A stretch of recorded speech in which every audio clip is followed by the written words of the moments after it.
May napugot ang ulo at naglabasan ng argumento mula sa iba't ibang mga elemento. Nagsasabing tapusin, lipunin ng mga abuso ng mga tao. Hindi mo napapansin sila'y nakamasid sa'yo, sila'y nasa paligid mo. Kaya wag na wag mong ipipikit ang iyong dalawang mga mata, pagkat sa pagtulog mo ay nanakawin nila ang iyong kaluluwa. Ikukulong ka sa garap mong gawa sa bakal, doon ay papahirapan ka na mas masawi pa sa isang animal. Habang ang iyong katawang tao lupa ay papalapa sa mga mababangis na buwit ng walang awa. Makikita sa kalangitan naglipa na nagbibigay ng banta at babala. Tumakbo ka na habang may lupa. Ang mga kaluluwang ligaw na ikinulong sa madilim na kumbento. Hindi naman dalawa ang isip ko, pero bakit lagi nalilito? Lakas tama lang ako, sa droga umikot ang aking mundo. Propeta din ako, ang gaya mo, wala siya sa aming totoo. Mga kaluluwang ligaw na ikinulong sa madilim na kumbento. Hindi naman dalawa ang isip ko, pero bakit lagi nalilito? Lakas tama lang ako, sa droga umikot ang aking mundo. Propeta din ako, ang gaya mo, wala siya sa aming totoo. Sa sarili mo hindi mo magawang maamin, sa paligid mo wala kang napapansin, na tao at mundo ay malaking sinungaling. Ang hirap maging isang tao, basta naising ko pa maging isang ibang elemento. Nakatara sa puno o sa ilalim lupa, nakabuo na buo. May anasungin sa noo, wag lang maging kagaya mo tao. Pero ang asal mas masawal pa sa lumutong na diablo. At tinawag man noong baling sa mata ng mga inutil. Hindi nila matanggap na kailanman di na ako utak sisiyo. Na ano papakainin alagaan, pagkatapos ay papakinabangan. Alam ko na ang takbo at ikot, kaya ako nang sumabay para mabuhay, wag lang maging bangkal. At sa ayaw mo at gusto mo, ang mundo ay isang malaking kompetisyon. Mula pa noon hanggang sa ngayon, alam mo na ba sa mundo ang iyong silbi, ang iyong halaga? Ang maging pataba sa lupa o sa nakatungtong na dalawang mga paa. Mga kaluluwang ligaw na ikinulong sa madilim na kumbento. Hindi naman dalawa ang isip ko, pero bakit lagi nalilito? Lakas tama lang ako, sa droga umikot ang aking mundo. Propeta din ako, ang gaya mo, wala kasi sa aming totoo. Mga kaluluwang ligaw na ikinulong sa madilim na kumbento. Hindi naman dalawa ang isip ko, pero bakit lagi nalilito? Lakas tama lang ako, sa droga umikot ang aking mundo. Propeta din ako, ang gaya mo, wala kasi sa aming totoo.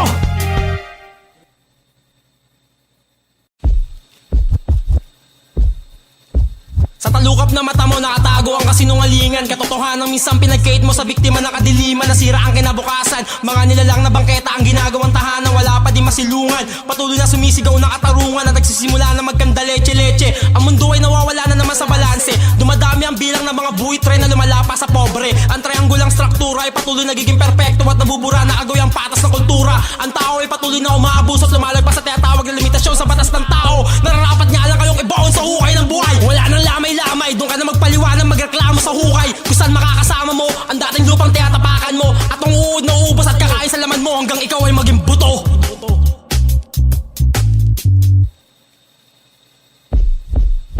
Hindi lang ikaw ang nakatungtong dito sa mundo, kaya dapat maging patas ka at maging pareho. Dahil may ibang nilalang na nakamasid sa'yo, hindi nakikita ng paningin mo. Nakatago sa sinungaling at tinakbuhan mo ng ilang beses noon hanggang sa kasalukuyang panahon. Takot ka sa limitasyon ng tao at makahon. Hindi lang ikaw ang nakatungtong dito sa mundo, kaya dapat maging patas ka at maging pareho. Dahil may ibang elemento na nakamasid sa'yo, hindi nakikita ng paningin mo. Nakatago sa sinungaling at tinakbuhan mo ng ilang beses noon hanggang sa kasalukuyang panahon. Takot ka sa limitasyon ng tao at makahon.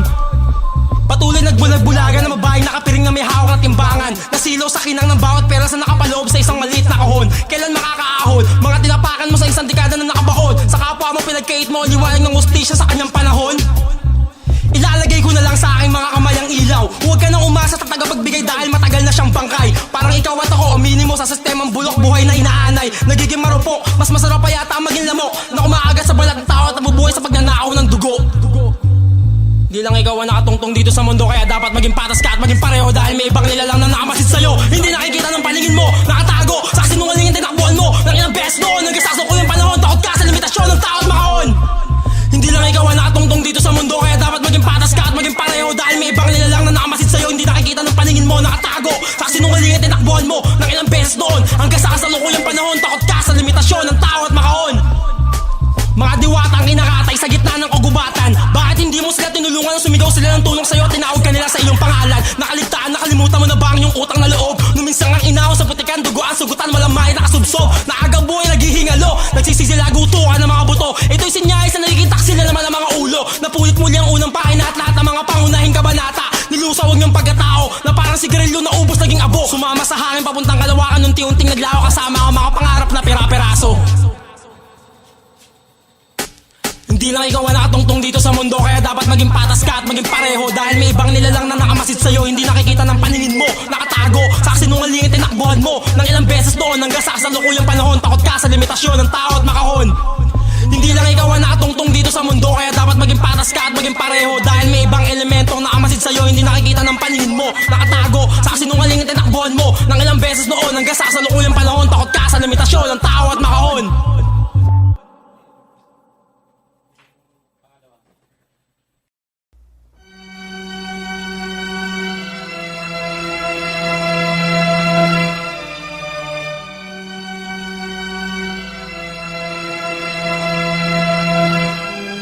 Halaman na naging kasangkapan upang makatakas sa maingay, magulo, mabaho, lusod ng pangako at kompetisyon. Pilit akong tumatakbo papalayo sa maling pagkamoderno ng panahon na tuloy-tuloy lumalaso sa tungaw na kamalayan tinatawag ng tao sa ngayon. Sa ngayon, mas makikisama na lang ako sa mga sariwang bulaklak, dahon at bunga na masisilayan sa sapa sa pintuan ng kagubatan sa timog silangan. Kaysa maamoy ang masangsang na hangin na sumusuntok sa loob ng ilong bawat araw. Yan ang malalangap sa pinapangarap na kapatagan ng kaangatan. Bakit lahat nais talikuran ng kagandahan ng kakuyad? Para hanapin ang tinatawag na kapalaran sa malayang bayan na wala pang kadiriyakan o kasiguraduhan. Hindi mo ba nakita sa batis ng kahapon ang iba't ibang klase ng dahon? Bakit kailangan pang pudumayo sa malalim at malang tubig na balon? Iba't ibang klase ng dahong sumasiw at sumasabay sa direksyon ng hangin sa silangan sa ikatulo ng hapon. Basag na katawang niyakap ng dulo sa ilalim ng matandang puno. Nagmamasin ng halina ng kalikasan at malawak na asul na kalangitan. Busog ang isipan at mga mata sa katahimikan na tatamasa. Iba't ibang klase ng dahong sumasiw at sumasabay sa direksyon ng hangin sa silangan sa ikatulo ng hapon. Basag na katawang niyakap ng dulo sa ilalim ng matandang puno. Pinagmamasin ng halina ng kalikasan at malawak na asul na kalangitan. Busog ang isipan at mga mata sa katahimikan na tatamasa.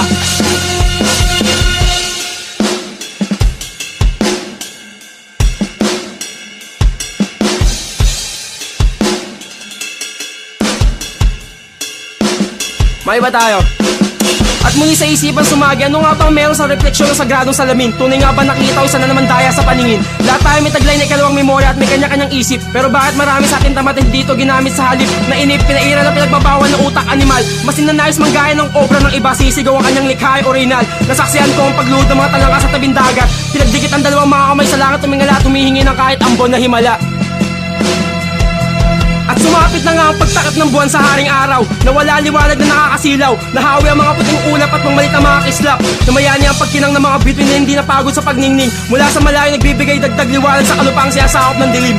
Bumalik tayo sa lungsod ng kompetisyon. Habang nililipat ang pahina ng panahon, dumadami nagpapataasan ng iya at aasa sa sariling kakampi at sa dulo ng huli. Walang malinis at marumi dahil lahat tayo produkto ng walang katapusang pagbabago. Katulad ng iniilaga mo mapangalim na pagprobe na ating ninuno.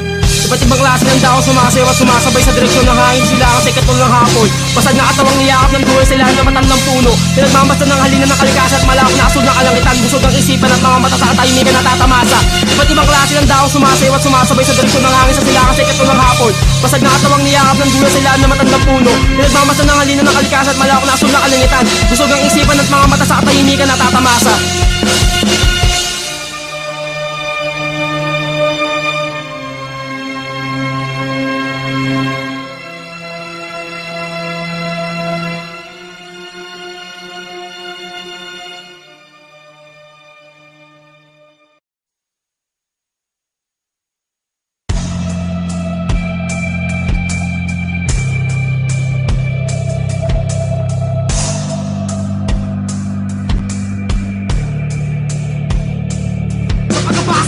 Kung pinggang, bigla ako naalala ang baloktok na paniniwala at kasaysayan tinuro sa akin ng mga taong kursa para naman kinabukasan. Sinariwa ang mainit na hangin na nakaraan nung nakita ang huling araw na marunong pa ang mga taong tumingin sa sarili nilang pinagmulan. Tuwid kayo nasa na, tuloy nagpalabas ang magkarap ng tukso. Kinakita ng sariling dugo at sining, laging tangin na sunusunuho ng paningin. Pinagdalawa ng bahala, pinapaan ni Yura ang gusto ang saribong kinabilangan. Walang ibang initinti kundi ang pagbabakan ng magkakarap ng tahanan. Hindi naman dapat ganito, naging palikod dating ligang tuwid siguro. Dahil dito, sa mga bulok na dito maaral at depende na sana pinulong ng mga misahero. Hangal, nagtanin ang pagkataan na nakakarami, pinulag, pinaniwala. Doon na sa top, peking pinata. Pero teka, hindi ba ako tapos? May kita ako ng dato na nakakalipas na dumating dito mga berdugo. Lula na magkakaroon ko. Pinakilala sa taong zero na nag-aayos sa kasalanan ng mundo. Isang malaking mali paniniwala, nagawa naman dahil sa malikot na emosyon ng tao. Pero bakit marami ang naniniwala dito? Kasi marami ang tanga na malapit na malunod sa alon ng hangin. At bigla ako naalala, may git-apat na daan taon na rin pala nakakalipas ng ating sining at nakawin sunugin sa angit at wala nakapansin. May mga mata, pero bulag. Ang inang mundo to.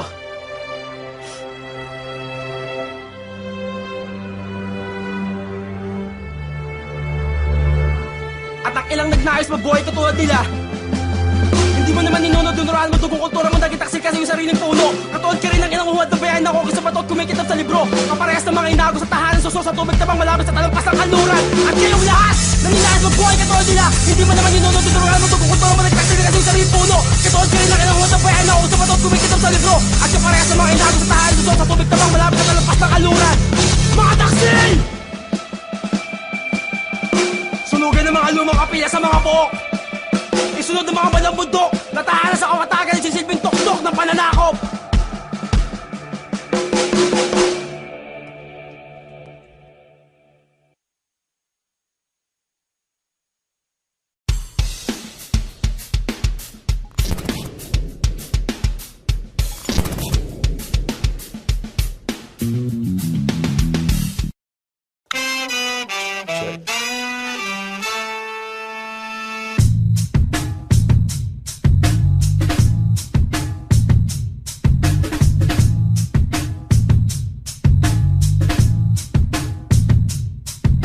Luzon, Visayas, Mindanao, wawasakin namin. Pugot na ulo nyo, kakalat ka rin lang namin. Walang makakalabas, sarado ng banga. Subukan mo tumakas, waraki yung panga. Tanga, wala ka nang magagawa. Hawak ko ang kapalaran mo. Pabor sa akin na bawat ikot ng mundo. Pag bumitaw ako ng bara, tanda nila bawat letra. Kaming magliligpit sa kanta nyong patapon. Sarap, tangina, sarap nung tampali maghapon. Ka na mag-ambisyon, kalimutan ang iyong hangarin. Sa larangan na to, sa amin sumusunod ang hangin. Hindi makarating gamitin man ng pao. Ang kalamtam na panghalina, lumaguman na malumpay na sustasya na hatiling nakatigil dahil gagatampahan ng kanang hita. Kaya usad o kulubang pagumpari ng kilos at salita. Paganayin ng makina ng isipan, marakang linisin ang kupunin ng sira bago buhusan ng gasolina nakakalasing. Sagipin ng samisa, nakaluludod na kalsadang pagkaingin ng pagkamuhi. Palitan ng sistema, umasa sa sistema ng iba. Kung iniibig makahangon na mahabang karera sa loob ng maong maraming siwang sa ilaga. Iba ang sukat ng bawat hadlang na dapat pinuwing kawangis ng buhangin. Hindi mabilang ang mga daong katulad ng kaisipang dapat pagyamanin. Ngunit hinayaan magapok hanggang amoy nito'y umabot sa mga bahay at mga upang isigaw na nasa ilalim ka pa ng pinakamailalim na bahagi ng hilaw na tatsulok. Kailang huli ang lahat at katunayan ng kasalukuyan ay karot mo lamang ng iyong hinaharap. Wala nang lalakas pa, wala nang mas tigas pa, wala nang babangis pa, wala nang lulupit pa, wala nang lalakas pa, wala nang mas tigas pa, wala nang babangis pa, wala nang lalabas sa aming dalawa.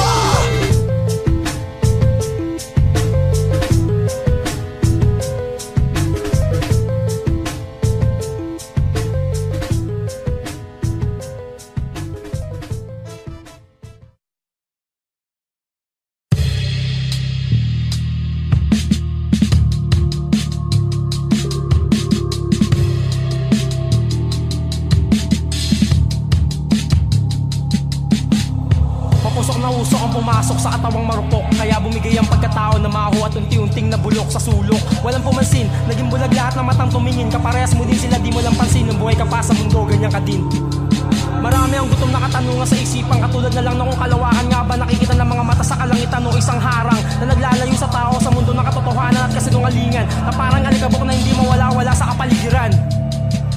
Isang aninong nakasunod sa lupa ay kay ilulunod. Sino ang susunod na mahuhulog na mula sa mga ulap na may bitbit na maling balita at ikakaat ang sakit sa lupa at ang mga taong tanga-tako sa sakuna ay dahil-daling maniniwala sa hiwaga ng bulaang propeta. Araw-araw na pamumuhay na mabalot ng kasinungalingan, nagbubunga ng iba't ibang kasalanan, gawa ito ng kapwa mo nila lang. Araw-araw na pamumuhay na mabalot ng kasinungalingan, nagbubunga ng iba't ibang kasalanan, gawa ito ng kapwa mo nila lang. Kaya pagpanaginip na walang hangganan na lang ang aking ginawang tahanan, kung saan dito ako'y malayo sa maling kwento, kuro-kuro at galaw ng mga mundo. Kaya panaginip na walang hangganan na lang ang aking ginawang tahanan, kung saan ako dito'y malayo sa maling kwento, kuro-kuro at galaw ng mundo. Lumapag sa lumang simbahan sa timog ang kasagutan, ngunit itinago ito sa mga tao at ilagay sa baol ng kasinungalingan. Dito sinunog ang sekreto tungkol sa makapal na aklat at sinaboy ang maling mensahe sa lahat. Sabay nilunok ang harina, nakataksilan uminom ng alak ng kahayupan. At kung totoo nga, bakit ka naging pabaya sa aming mahal na bayan? Wala ka man lang ginawa, tayumingin ka lang at iyong pinabayaan. Na puro ahas, buhaya, buwit at talangka at isda na atira sa lugar ng mga tao. Sadyang totoo, kami ang dayo dito. Bakit ka napatahimik? Bigla ka bang napaisip na pagtanto mo na ba totoo lahat na nabanggit? Subalit huli na ang lahat. Kahit gaano karaming kandila ang itirik, hindi mo na may babalik. Tanggapin ang katotohanan, tayo lahat dito ay alikabok lamang ng kalawakan. Araw-araw na pamumuhay na babae nababalot ng kasinungalingan. Nagbubunga ng iba't ibang kasalanan, gawa ito ng kapwa mo nilalang. Araw-araw na pamumuhay na mabalot ng kasinungalingan. Nagbubunga ng iba't ibang kasalanan, gawa ito ng kapwa mo nilalang. Kaya panaginip na walang hangganan na lang ang aking ginawang tahanan. Kung saan dito ako'y malayo sa maling kwento, kuro-kuro at galaw na mga mundo. Panaginip na walang hangganan na lang ang aking ginawang tahanan. Kung saan dito ako'y malayo sa maling kwento, kuro-kuro at galaw na mga mundo.